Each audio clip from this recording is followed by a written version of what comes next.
Once the hatch open, we're going to have Jessica coming out.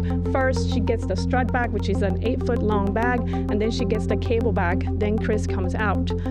After they're both outside, Jessica will be the first one that will start translation to the P4 area where the mud kit is located.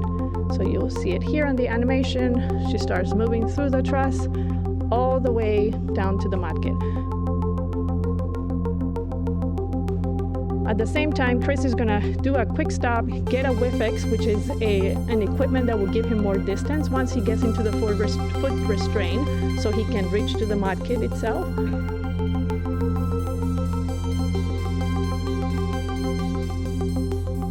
Once they get there, they're going to cinch down the bags and then they begin the installation.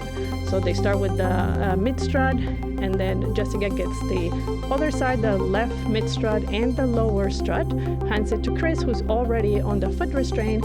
Then Jessica goes around and Chris will then be turned so that he can be facing on the other side of the canister, where he will start now working with Jessica to put the mid struts themselves.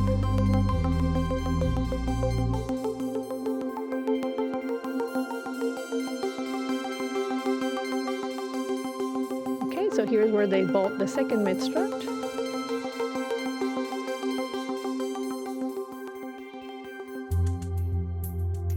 And after that, the whole assembly of the mud kit is now completed with the cables that will be required for later on. After that's completed, Jessica is going to go down on one side of the area where they were, put the DDCU jumpers, while Chris is moving now to the race ring, as I mentioned before, to take a snapshot of the current state. So here he goes. He takes a few pictures for us to understand the state. And then he comes back. Once he comes back to the same location where we had cinched down the 2 bags, he will begin now the torque reset. So open the cable bag, get the tool that he needs, and then he begins the torque resets for several of the boxes that you see here.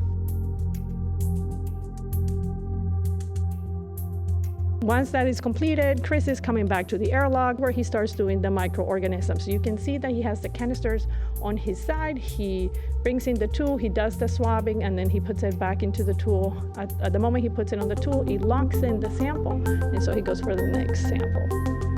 There's 7 samples that we're gonna go do. The minimum number for our activity this go around is 5 samples. So in this specific view, you will see him going back inside the airlock to do 2 of the swabs that he has on his SEU.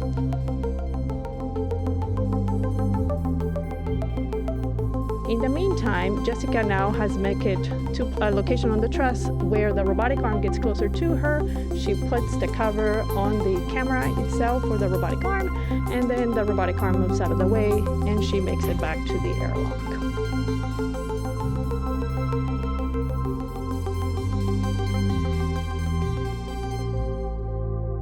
And here you see Jessica putting the cable back inside, and then back inside the airlock for the end of our EVA.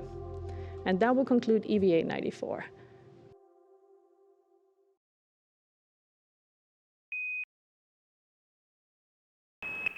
Subscribe for more space.